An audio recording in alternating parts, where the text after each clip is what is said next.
మాతృదేవోభవ. క్షీరాబ్ధిం జనించనంటనొక ఆశీర్వాదవాక్యము విస్ఫారత్పేన నికుంజ పుంజముల నా భాగ్యంబుగా దాని నోరారంభించెదనమ్మయంచు. క్షీరాబ్ధిం జనించనంటనొక ఆశీర్వాదవాక్యము విస్ఫారత్పేన నికుంజ పుంజముల నా భాగ్యంబుగా దాని నోరారంభించెదనమ్మయంచు. కవితా హయ్యంగవీనమ్మును ఆ క్షీరద్వాదశి నా కొసంగెను. కవితా హయ్యంగవీనమ్మును ఆ క్షీరద్వాదశి నా కొసంగెను. హరిశ్రీ దృక్ప్రసాదంబుగన్ ఆ క్షీరద్వాదశి నా కొసంగెను. హరిశ్రీ దృక్ప్రసాదంబుగన్. ఏబిఎన్ ఆంధ్రజ్యోతి ప్రేక్షక మహాశయులందరికీ నవజీవన వేదం అనే కార్యక్రమంలో 758వ భాగానికి స్వాగతం పలుకుతున్నాను. సరిగ్గా చాలా ఉత్కంఠాభరితమైన సన్నివేశంలో మిమ్మల్ని వదిలేశాను, మన్నించండి.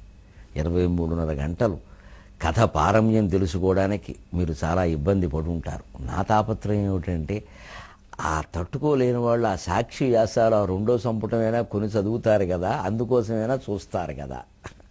ఆ వంకని కొన్నారు, పోని చూశారనుకోండి, పక్క వ్యాసాలు కూడా చదువుతారు. మీ తెలివితేటలు పెరుగుతాయి, భక్తి జ్ఞాన వైరాగ్యాలు పెరుగుతాయి, సమాజం పట్ల బాధ్యత పెరుగుతుంది. ఒక మంచి సమాజం ఏర్పడాలంటే మనం గ్రంథాలు చదవాలండి. ఆ గ్రంథాలు చదివించే ఆసక్తిని మేము కలిగించాలి. మేమే అన్నీ చెప్పేస్తే ఏం చదువుతారు ఇంకా? అందుకని అప్పుడప్పుడు కాస్త ఇబ్బంది పెట్టక తప్పదు. పైగా ఉత్కంఠ అంటే ఆ మాట చక్కనది. కంఠం ఉత్ పైకి చూస్తామని ఏమిటి ఏమిటి, అదే ఉత్కంఠ, అదే ఆసక్తి. ఎంత గొప్పది ఆ మాట, ఉత్కంఠ. పురుషోత్తం భట్టుకి అమ్మవారు ప్రత్యక్షమై లక్ష్మీదేవి, రేపటి నుంచి నీకు ఐశ్వర్యం పట్టబోతోందయ్యా, నేను చెప్పబోతున్నాను, నేను నిన్ను వరిస్తున్నాను, నీ ఇంట్లో ఉంటాను అంటే వద్దమ్మా అన్నాడు. లక్ష్మీదేవి మీద వ్యతిరేకత కాదండి, డబ్బు సంపద.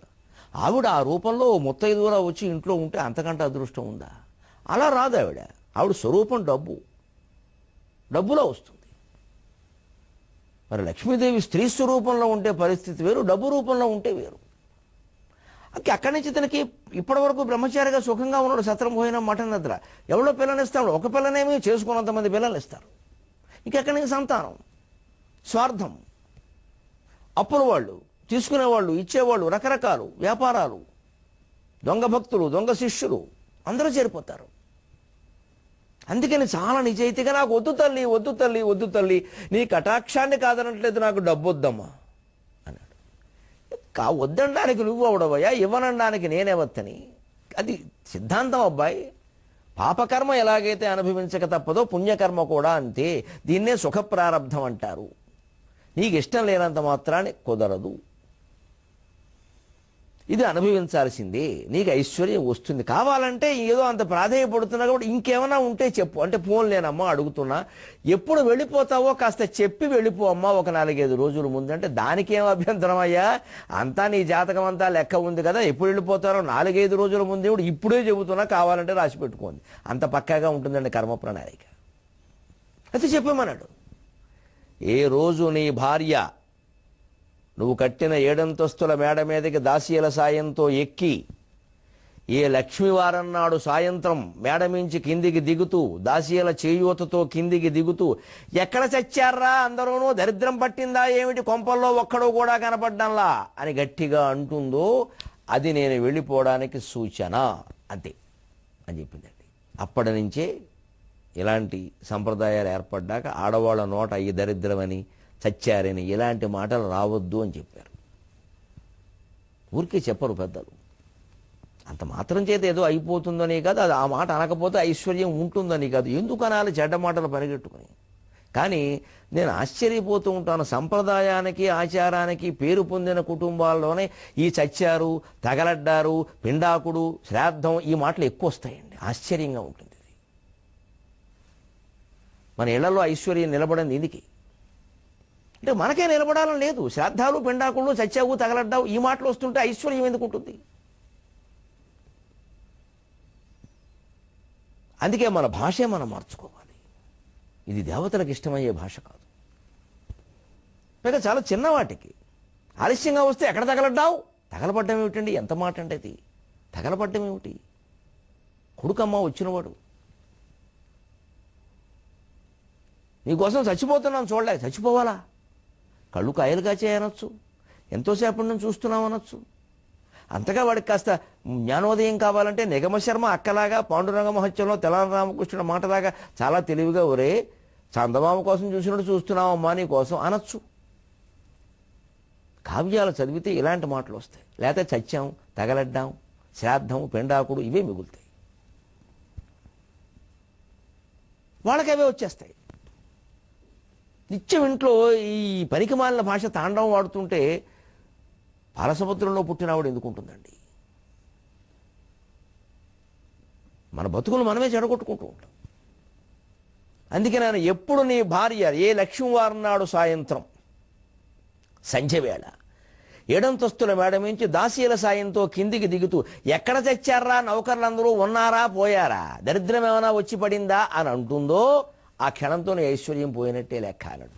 అమ్మా అనుగ్రహించావు తల్లి, అంతే చాలు. నేను ఉండమని నేను అనడం లేదు, రమ్మని అనడం లేదు, నీ ఇష్టం వస్తున్నావు, ఎప్పుడు వెళ్ళిపోతావో చెప్పావు కాబట్టి నా జాగ్రత్తలో నేను ఉంటానులే అన్నాడు. చూడండి తెలివేంటి ఇది. ఐశ్వర్యం వచ్చినా సరే మనిషి ఇంద్రియ నిగ్రహాన్ని పాటించి తెలివిగా జాగరూకంగా ఉండడం అంటే ఇది. ఇప్పుడు కథ కొత్త మలుపు తిరుగుతుంది. ఆశ్చర్యం, మర్నాడే పరిణామం. ఈయన మామూలుగా ప్రసాదం తినడానికి గుళ్ళోకి వెళ్ళాడు. ఆ ప్రసాదం తింటుంటే ఎవరోనో ఏమిటి ఊరికే అస్తమానం ప్రసాదం తింటూ ఉంటారు, ఇక్కడ కూర్చుంటారు, 2 మొక్కలు ఏమైనా చెప్పొచ్చుగా అన్నారు. అంతవరకు ఎవరు అడగలేదండి. ఆ రోజు అడిగారు. ఆయన కూడా అనిపించింది, నేను 4గా గుళ్ళో ప్రసాదం తిన్నాను, ఏమీ చెప్పకుండా ఏమిటి, ఏదో వాడి దగ్గర వీరి దగ్గర నేర్చుకున్న మొక్కలు 4 ఉన్నాయి కదా చెబుదాం అని ఏదో ప్రవచనంలా చెప్పాడు. అది అమృతప్రాయంలా అనిపించింది అందరికీ. యోగం అలా పట్టేస్తుంది ఒక్కొక్కడికి. అంటే జన్మాంతర సుకృతం కలిసి వచ్చింది ఆ సమయానికి. ఏ కృషి చేయకపోయినా పట్టేస్తుంది ఒక్కోసారికి. కానీ తర్వాత చేయవలసిన కృషి చేస్తేనే నిలబడుతుంది. గమనించాలి, ఎందుకంటే మూలం లేదు. ఆకులు వాన కురిస్తే తడుస్తాయి, వాన కురిస్తే ఆకులు తడుస్తాయి, కానీ వాన నీళ్లతో ఆకులకి పుష్టి కలగదు, కింద నీళ్లు పోస్తేనే కలుగుతుంది. గమనించాలి. చెట్టుకి వానల్లో ఆ చెట్లకు ఆకులు దుమ్ము బట్టి ఉన్నాయనుకోండి, వాన కురవగానే ఆకులు తడుస్తాయి, అన్నీ మెరిసిపోతూ ఉంటాయి. అది చూసి ఆకులు ఇక నుంచి ఈ వాన నీళ్లతోనే బతుకుతాం, ఆకుగా అవకాశం ఇయ్యలేదు భగవంతుడు, పక్షికి ఇచ్చాడు. ఆకు పుష్టి పొందాలి అంటే, పుష్టిగా పెరగాలంటే వేళ్లకి నీళ్లు పోయాలి, ఆకు మీద నీళ్లు పోస్తే కుదరదు. ఈ అనుకోకుండా వచ్చే ఐశ్వర్యం ఆకు మీద నీరు, అది నిలబడదు. అనుకోకుండా వచ్చే జ్ఞానము, సంపద అవి కూడా, ఆ సరస్వతి కటాక్షం కూడా అంతే, అది నిలబడదు. మనం నిలబెట్టుకోవాలి. అప్పుడు వెంటనే పుస్తకాలు చదవడం మొదలు పెట్టాలి, గురువులను ఆశ్రయించాలి, వ్యాకరణం నేర్చుకోవాలి, తప్పు ఒప్పులు తెలుసుకోవాలి, అఖండమైన కృషి చేయాలి. కానీ చెయ్యనవ్వరు. అప్పటికే కాస్త ఈ పురాణమో ప్రవచనమో లేకపోతే పాటో ఆటో ఏదో నలుగురిని ఆకట్టుకునేసరికి చేరిపోతారు దగ్గర వందిమాగతులు. అయ్యా గురువుగారు అసలు మీరు పుస్తకం చూడకూడదండి, మీరు ఎందుకంటే అవన్నీ అయ్యి బాబోయ్ అంటారంతే. ఈయన అజ్ఞానంలో పడతాడు. అదే చెడిపోయే లక్షణం. అందుకే ఈ దశ, ఈ లక్ష్మీదేవి పట్టింది ఈ సరస్వతి కటాక్షపు దశ ఓ 10 ఏళ్ళు ఉంటుంది. దశ అంటారు దాన్ని, ఎందుకు తర్వాత పోతుంది. అదే కృషి చేసుకుంటే ఆ లక్ష్మీదేవి, ఆ సరస్వతీదేవి ఇంత ఐశ్వర్యం పట్టినా అతను దాన ధర్మాలు మానలేదు. ఇంత సరస్వతి కటాక్షం వల్ల ఇతను మాట్లాడింది బ్రహ్మాండమైన వేద ప్రవచనంలా బ్రహ్మాండంగా అందరినీ ఆకట్టుకుంటున్న పుస్తకాలు చదవడం మానలేదు. ఎక్కడా గర్వం లేదు, అహంకారం లేదు. వచ్చిన వారందరినీ నమస్కారం పెట్టి పలకరిస్తున్నాడు. అన్ని వర్గాల వాళ్ళని, అన్ని కులాల వాళ్ళని భుజం మీద చెయ్యేసి పలకరిస్తున్నాడు. అన్ని కులాల వాళ్ళతో కలిసి భోజనం చేయడానికి ఇబ్బంది పడడం లేదు. అహంకారాలు లేవు, అంటూ ముట్టు లేవు, అంటుకోను ముట్టుకోను ఇలాంటి చేదస్తాలు లేవు. అందరితో కలిసిపోతున్నాడు హాయిగా. ఇతని దగ్గర సరస్వతీదేవి ఉండాలి, ఇతని దగ్గర లక్ష్మీదేవి ఉండాలి అనుకున్న లక్ష్మీ సరస్వతులు 2 సచామర రమావాణి సవ్య దక్షిణ సేవిత. ఎవరు మొత్తం ప్రపంచాన్ని ఆ బ్రహ్మకీట జరణి, బ్రహ్మదేవుడు మొదలు సాలెపురుగు వరకు ఒకే తల్లికి పుట్టిన వాళ్ళం అని సమస్త కులాల వాళ్ళని, సమస్త మతాల వాళ్ళని ఒకే రకంగా ప్రేమించగలుగుతాడో అతనికి లక్ష్మీదేవి సరస్వతీదేవి చామరాలు పట్టుకుని సేవ చేస్తారండి. ఎందుకంటే వాడు లలితా స్వరూపం. వాడు ఆ బ్రహ్మకీట జనని వర్ణాశ్రమ విధాయిని. అన్ని వర్ణములు ఆవిడే, అన్ని ఆశ్రమములు ఆవిడే. అన్ని వర్ణాలని గౌరవించవలసింది, అన్ని ఆశ్రమాలని గౌరవించవలసింది. మా కులం గొప్పదనే మాటే రాకూడదు అసలు. అన్ని వృత్తులు గొప్పవే. ఈ కులంలో పుట్టడం అదృష్టం, అక్కడ పుట్టడం దురదృష్టం, ఈ మాటే దౌర్భాగ్యం.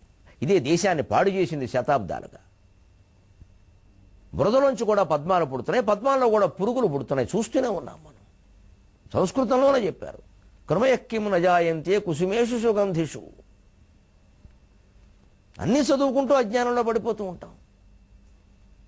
నేను వారిని ముట్టుకోను, వీరిని ముట్టుకోను, అక్కడ తిన్నాను, ఇక్కడ తిన్నాను, నాకెన్నో నియమాలు, ఇవన్నీ మనమే అస్పృశ్యులను చేసుకోవడం ఈ కాలంలో అసలే పనికిరావు.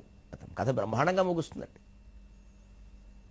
ఓ పెద్ద నాటకం తయారు చేసి దీని మీద వెంటనే గ్రహించాడు పురుషోత్తం భట్టు. చెప్పడం మొదలెట్టాడు. అదే దానికేదో చెప్పడం కూడా ఇచ్చారు. ఇదివరకు అరుగు మీకు వచ్చిన 100 మాటలు చెప్పినా వాడు తలకాయ పూటకట్టే కానా లేదు, వాడేదో చెప్పడం మీరు వినమన్నారు. ఇప్పుడు పట్టేసింది. అదే మరి దానికి తోడు రెండో రోజుని ఓ పాట కూడా పాడాడు మధ్యలో. అమ్మో అపరఘంటశాల అన్నారు. అమ్మో ఇంకేం వెంట అంతకుముందు వంటశాల, ఇప్పుడు ఘంటశాల. యోగం అంటే అదే. ఇంకంతే మనవాడికి పేరు ప్రతిష్ట వచ్చేసింది. అక్కడి నుంచి నెమ్మదిగా ఆయనకి దైవజ్ఞుడు అన్నారు, జ్యోతిష్యాలు చెప్పమన్నారు, ముహూర్తాలు పెట్టమన్నారు. ఏవో పెడుతున్నాడు, నోటుకు వచ్చింది. అంటే అందరికీ అవి అయిపోతున్నాయి. డబ్బు పెరిగిపోయింది. వెంటనే ఊళ్ళో సంపన్నులైన బ్రాహ్మణ కుటుంబం వాళ్ళు వచ్చారు. మా పిల్ల మీకోసమే పుట్టిందన్నారు.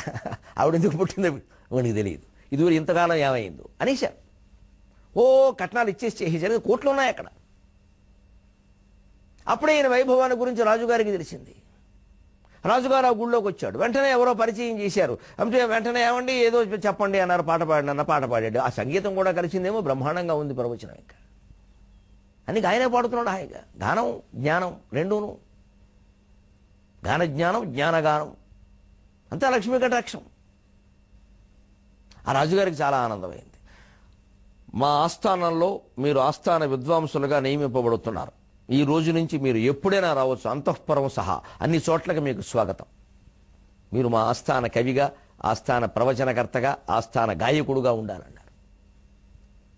ఈయన చాలా వినయంగా, చాలా సంతోషమని మనస్సులో లక్ష్మీవారం సాయంత్రం పెళ్ళాం మేడమేంచి ఎక్కడ చచ్చారా అనుకుంటూ ఉన్నాడు. మర్చిపోలేదండి, అదే పురుషోత్తం భట్టు.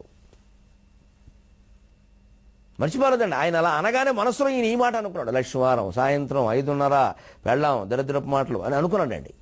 అంతవరకే ఇవన్నీ ఉంటాయి. అలా అదే జాగరూకత అంటే. ఎందుకంటే నడమంత్రపు సిరి పట్టగానే 3 లక్షణాలు వస్తాయి మనుషులకి, శాస్త్రంలోనే చెప్పారు.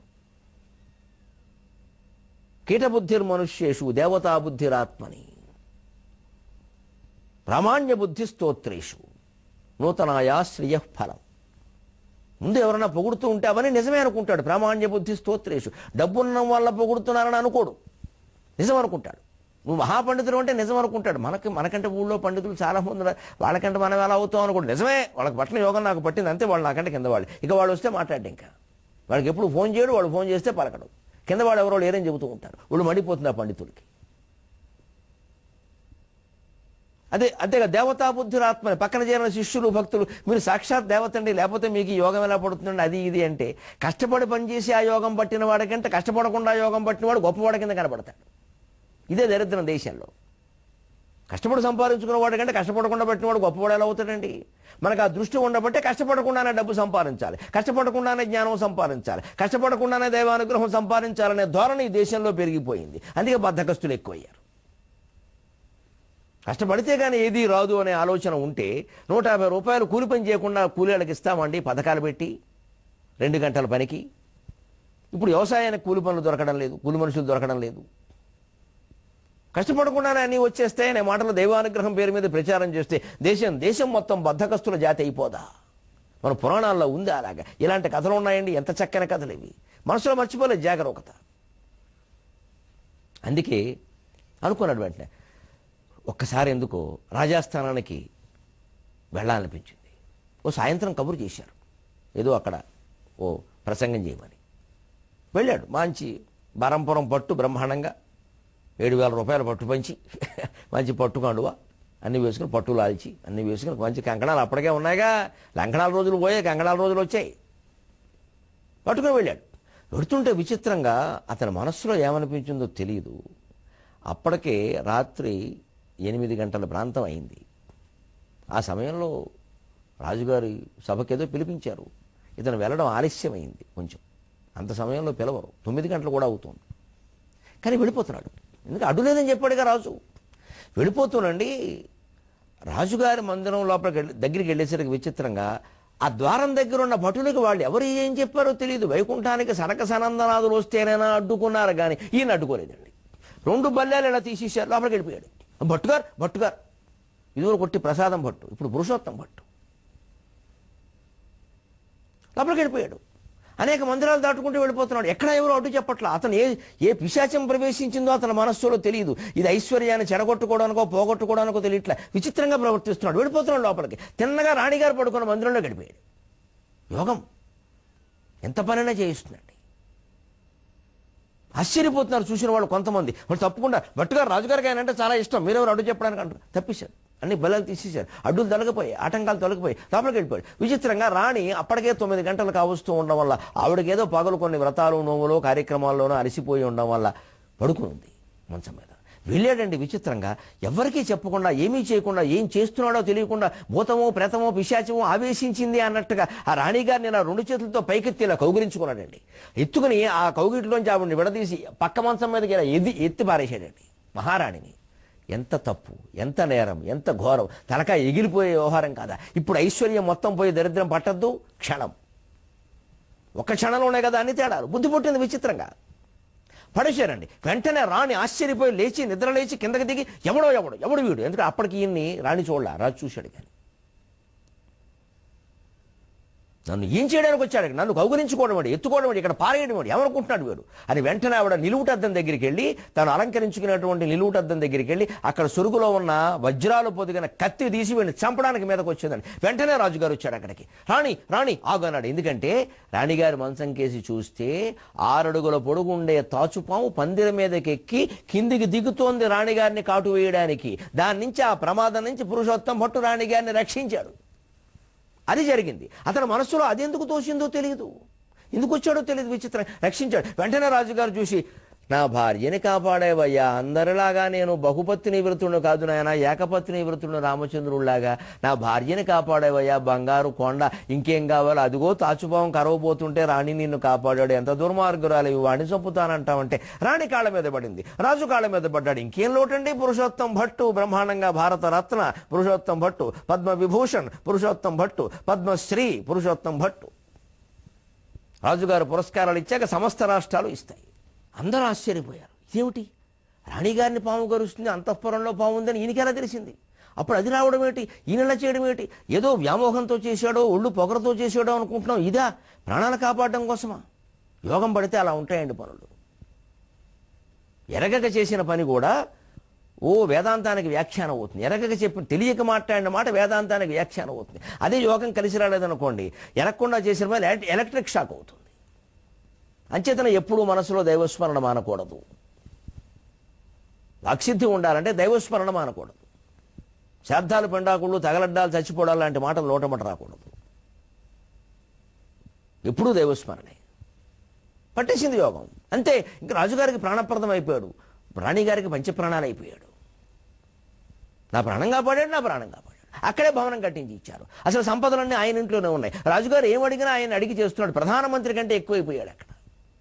సరే, ఆయన భార్య గర్భం ధరించింది, అవి ధరించదు, మరి బాగానే ఉన్న తర్వాత కార్యక్రమాలే ఉన్నాయి. అబ్బో, ఎక్కడో కాశ్మీర్ నుంచి కుంకుమ తెప్పించారు, ఎక్కడో ఇంకో చోట నుంచి గుగ్గిలని తెప్పించారు, ఇంకో చోట నుంచి మినపసున్నలు తెప్పించారు, ఇంకో నాగపూర్ నుంచి సంత్రాలు తెప్పించారు. అబ్బో, ఎక్కడో రకరకాల ప్రదేశాల నుంచి, అన్ని రకాల ప్రాంతాల నుంచి, పశ్చిమ గోదావరి జిల్లా, తూర్పు గోదావరి జిల్లా, మోరి అని ఉంటుంది పశ్చిమ గోదావరి తూర్పు గోదావరి సరిహద్దులు, అక్కడి నుంచి బెల్లం వేసిన జీడిపప్పు తెప్పించారు. అబ్బో, విజయనగరం నుంచి మామిడి తాండ్ర తెప్పించారు, ఆత్రేయపురం నుంచి పూతరేకులు తెప్పించారు, అన్నీ తెప్పించారు. ఇంకేమి జ్యోతిష్యులు వచ్చేశారు, లెక్కలు కట్టేశారు. కొడుకు పుడతాడు. అక్కడి నుంచి మామిడి తాండ్ర వచ్చింది, ఇక్కడి నుంచి ఏమో పూతరేకులు వచ్చాయి, ఇంకో చోట నుంచి జున్ను వచ్చింది, ఇంకో చోట నుంచి మినపసున్నలు వచ్చాయి. ఆవిడికి నొప్పులు వచ్చాయి. కొడుకు పుట్టకుండా కూతురు పుట్టినందుకు జ్యోతిష్యులకి ఉద్వాసన కూడా వచ్చింది. కూతురు పుట్టింది. ఏమిటో అనుకున్నారు, లక్ష్మీదేవి స్వయంగా పుట్టిందని సర్దేసుకుంటారు. జ్యోతిష్యులు ఏమిటంటే ఒక్క గడి తేడా వచ్చిందండి, తర్వాత కొడుకు ఖాయమన్నారు. ఆశ్చర్యం, 3 కూతుళ్లే పుట్టారు. లక్ష్మీ సరస్వతి పార్వతిలాగా ఆ పేర్లే పెట్టుంటారు. కానీ ఈ పురుషోత్తం భట్టు ఎప్పుడు ప్రతి పరిణామం జరుగుతున్నప్పుడు కొడుకు పుట్టినా కూతురు పుట్టినా గర్భం ధరించిన రాజుగారు వచ్చి పొగిడిన బంధువులు వస్తున్నా ఇంటి నిండా ధాన్యాలు ధనాలు పోగవుతున్నా లక్ష్మీవారం సాయంత్రం 5:30 చచ్చారా ఉన్నారా మేడ మించి దిగుతూ ఇదే దృష్టిలో పెట్టుకున్నాడండి.